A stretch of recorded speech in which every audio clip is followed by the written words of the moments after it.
Olá, sejam bem-vindos a mais uma edição do programa Saúde e Vida. Hoje nós vamos falar sobre os mitos e verdades que envolvem a alimentação. E quem vai tirar nossas dúvidas hoje é a endocrinologista e nutróloga Sandra Gordilho. Seja bem-vinda, doutora Sandra. Obrigada pelo convite. Então, hoje a gente vai começar com uma dúvida que é muito comum, que é, de fato, se beber água aumenta a barriga durante a refeição. Beber água durante a refeição aumenta a barriga. A água ela é desprovida de maiores nutrientes. A função dela é hidratar. Só que no momento que você bebe ela durante a refeição, você vai criar uma dilatação no estômago. E essa dilatação depois vai precisar ser preenchida pelo alimento. Então, o que acontece? É melhor evitar a água durante a alimentação, beber 1 hora antes ou 1 hora depois da refeição. Então, vamos para a próxima. Brócolis e repolho de fato causam gases? Essa daí é uma verdade. O brócolis e o repolho, eles fazem parte dos alimentos sulfurados. Então, eles realmente criam determinada flatulência, gases, né, no ser humano. Só que o brócolis já foi visto que ele tem uma substância chamada L-indol-carbinol, que é uma substância maravilhosa para prevenir o câncer de mama, o câncer de próstata e de intestino. Então, leva ele rapidamente no vapor e ingere ele o mais cru possível para evitar esse excesso de flatulência ou gases. Certo. A gente sabe também, doutora, que tem muita gente que tem o hábito de comer ovo todo dia, seja frito ou cozido. De fato, comer ovo faz mal diariamente? O ovo, na verdade, ele é um excelente alimento. Se descobriu que metade do colesterol do ovo não é absorvido pelo organismo. E o ovo, ele tem tanta propriedade boa, ele tem tantas vitaminas, além disso, ele tem uma coisa chamada acetilcolina, que ajuda o funcionamento do cérebro. Além disso, ele possui também a lecitina de soja, que melhora a circulação. Então, o ovo ficou muito tempo com esse mito de elevar o colesterol, porém, uma pessoa, um ser humano, que não tem nenhum outro problema, ele pode consumir o ovo tranquilamente, diariamente, pelo menos 1 ovo por dia, contanto que ele evite saturar o ovo ou na manteiga ou na margarina. Então, ele prepara o ovo poché, que é aquele ovo à la coque, cozido 2 a 3 minutos na água, ou aquele ovo mexido, que vai ser mexido com água mesmo, com pedacinhos de queijo branco. Ou se for um pouco mais gourmet, ele pode botar também um tomatinho uva, um orégano, um manjericão, botar um peito de peru light e fazer esse ovo também mexido até um omelete sem óleo. Mas o ovo, ele é um excelente alimento, inclusive evita Parkinson e Alzheimer e de forma alguma deve ser retirado da nossa alimentação. Ótimo, e várias dicas para todas as opções então, né? Uma outra dúvida, abacate engorda? O abacate ele é um excelente alimento, ele é riquíssimo em gordura, mas é uma gordura monoinsaturada, uma gordura muito parecida com o azeite de oliva cru. E ele é excelente para a pele, para o cabelo, para a unha. O abacate fala pela mulher. Então, ele deve ser ingerido sim e ele não engorda não. Pelo contrário, ele tem baixa quantidade de glicose e dá uma excelente sensação de saciedade ao organismo. A gente sabe também, doutora, que tem muita gente que tem o hábito de malhar, né? Ir para academia, ir caminhar na orla, correr, sem ingerir nada, né? Às vezes só uma bananinha e pronto. Isso faz mal? Depende de cada organismo, como é? Vamos pensar o seguinte, quando a gente dorme, a gente fica muito tempo sem se alimentar. Então, o que acontece? Você está com seu organismo precisando de algum alimento. Seja o que você for colocar pela manhã, seu organismo vai absorver aquilo de uma forma afoita, faminta. Então, se você vai com esse organismo para uma atividade física sem nenhum tipo de alimento, o que acontece? Para seu corpo é muito mais fácil pegar o músculo para gastar, né, num mecanismo quase anaeróbico, sem oxigênio, do que a gordura que está estocada. Então, a possibilidade de você ter cãibra, ter baixa de glicose é muito maior. Você não vai conseguir queimar a sua gordura, você vai queimar sua musculatura e isso vai ser péssimo para seu organismo como um todo, porque você vai jogar fora o que você está querendo conquistar mais, que é a sua parte de musculatura. Então, de manhã você deve comer algum carboidrato complexo, que seria uma banana, ou uma maçã, ou um pedaço de pão integral, para você ir para a sua atividade física. E no caso de você ficar nessa atividade física por mais de 1 hora, você deve associar um pouco de proteína, uma castanha do Pará, uma nozes. Se você não tiver intolerância à lactose, uma fatia de queijo, para você manter essa quantidade de açúcar no sangue até você terminar a sua atividade física.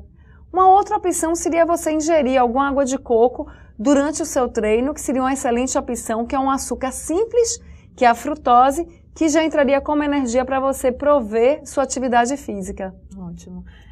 Uma outra dúvida é se a água com gás ela causa celulite. A gente sabe também que tem muitas pessoas que, para não tomar refrigerante, acabam optando pela água com gás. É uma boa troca?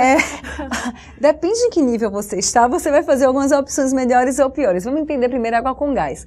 Água com gás, você pode ter um gás natural, que é uma água que já vem com a fonte natural do gás, que geralmente são bolinhas menores, mas são águas mais elaboradas, que às vezes têm até propriedades medicinais. E você tem aquele gás que é acrescido à água com gás, que você sente uma diferença grande, que é uma água mais artificial com gás, chama água gaseificada artificialmente. Essa água é o gás do refrigerante, então ela vai fazer tanto mal quanto. Porém, o refrigerante ele já tem o caramelo, ele já tem o estabilizante, ele já tem o corante, ele já tem o adoçante, uma série de outras coisas também prejudiciais à saúde. Então, se você está trocando o refrigerante por água com gás, mesmo artificial, já é uma boa troca. Se você puder trocar o refrigerante por uma água com gás, já com gás natural, isso é o melhor troca. E isso vem já escrito na garrafinha. Então, é uma coisa fácil de você detectar. Ótimo. É verdade que a laranja auxilia na digestão? Bom, vamos lá. O que auxilia na digestão da laranja são as fibras que ela possui. Então, se você come uma laranja depois da refeição, sua digestão vai se tornar mais fácil, mas tem que mastigar bem o alimento. Agora, se você toma um suco de laranja, mesmo que você não coe, você vai ter um índice glicêmico maior, ou seja, você vai ter uma maior quantidade de açúcar naquele suco e você vai perder um pouco das fibras. Então, o ideal é partir mesmo para a laranja ou uma outra fruta que tenha algum outro princípio ativo que funcione como digestivo, que nem o mamão, que tem a papaína, ou também você poderia escolher o abacaxi, que tem bromelina também, que é outra substância que ajuda também a digestão. Ótimo.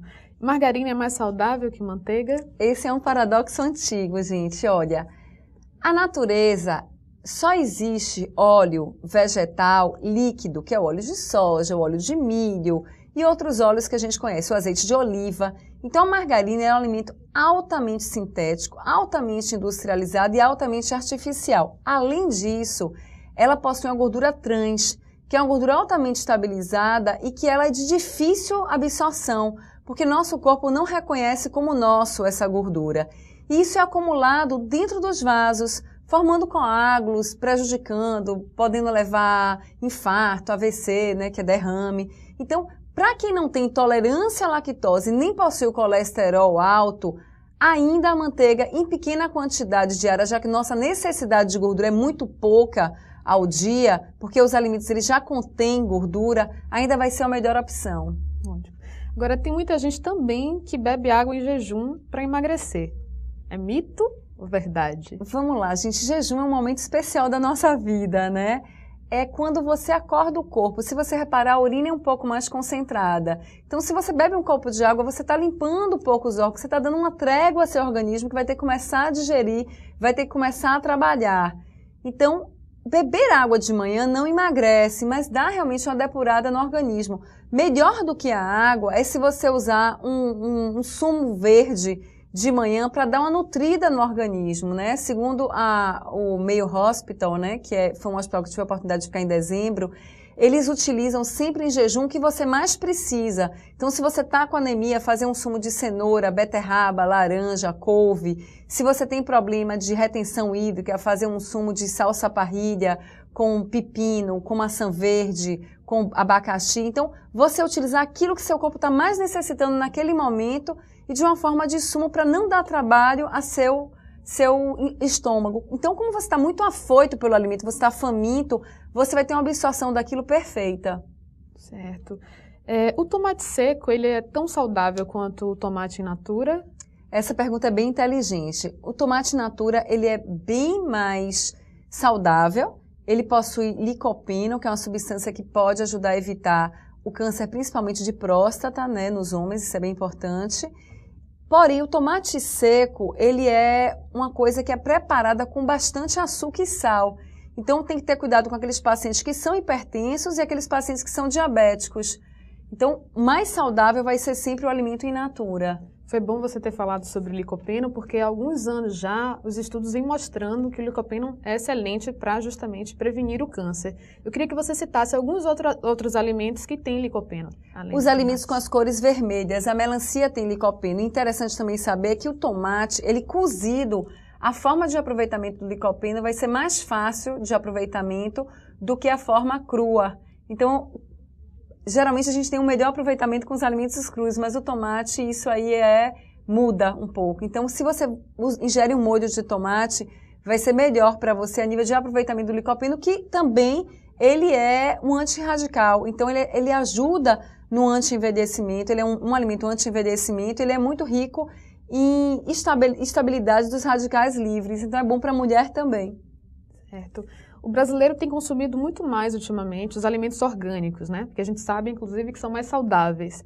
Agora, eles também são menos calóricos do que os alimentos convencionais? Vamos lá. Primeiro, os alimentos orgânicos, eles, por terem menos agrotóxicos, vão ter menos problema a nível até de alteração genética, que vem vários estudos falando desses agrotóxicos interferindo até na modificação celular do nosso organismo, né? Vem se questionando até no envolvimento com tipos de câncer que vem aparecendo na nossa sociedade. E a outra coisa é que os alimentos orgânicos, eles têm um aproveitamento muito melhor das vitaminas e dos minerais. Então, além de você ter uma proteção contra os agrotóxicos, você tem um melhor aproveitamento de nutrientes. Em relação à caloria, é exatamente a mesma. Apesar do que a caloria é uma coisa que a gente tem colocado em desuso. Por quê? Você pode ter dois alimentos que têm a mesma caloria, um vai ser metabolizado, vai ser aproveitado pelo seu organismo de uma forma maravilhosa, tipo um prato de um salmão grelhado com um purê de mandioquinha preparado sem nenhum tipo de laticínio e associado a uma salada. E você pode ter o mesmo prato com o mesmo índice calórico de um filé à milanesa com um purê de batata. Então, a forma que esses dois pratos vão ter um aproveitamento no seu organismo é diferente, porque o que importa é a composição desse alimento, ou seja, a quantidade de gordura que ele tem, a quantidade de fibra que ele tem, o que é que ele vai te proporcionar de vitaminas, de minerais. Então, parte do alimento vai ser aproveitada pelo organismo e parte vai ser eliminada. E quando você tem uma caloria vazia, tipo açúcar branco, aquilo vai ser condensado apenas em gordura, então aquilo não vai servir para nada e vai ficar no seu corpo. Então muitas vezes você pode ter uma alimentação que tem uma caloria maior e mesmo assim você perder peso pelo aproveitamento desses alimentos e nutrientes que eles lhe oferecem para seu organismo. Então parece um paradoxo, mas hoje se fala mais no índice glicêmico dos alimentos, que é a capacidade que eles têm de fornecer açúcar para seu organismo, do que propriamente a caloria dita. Eu ficaria aqui até amanhã, porque a gente tem muitas dúvidas ainda, mas infelizmente o nosso tempo acabou. Quero agradecer a sua presença aqui no programa, doutora. Muito obrigada por ter vindo. É um prazer estar aqui, é um prazer esclarecer dúvidas e é um prazer esse bate-papo. Ótimo, acho que ajudou muita gente. Por hoje é só, a gente fica por aqui. Voltamos a nos encontrar na semana que vem. Até lá. Tinha várias outras aqui,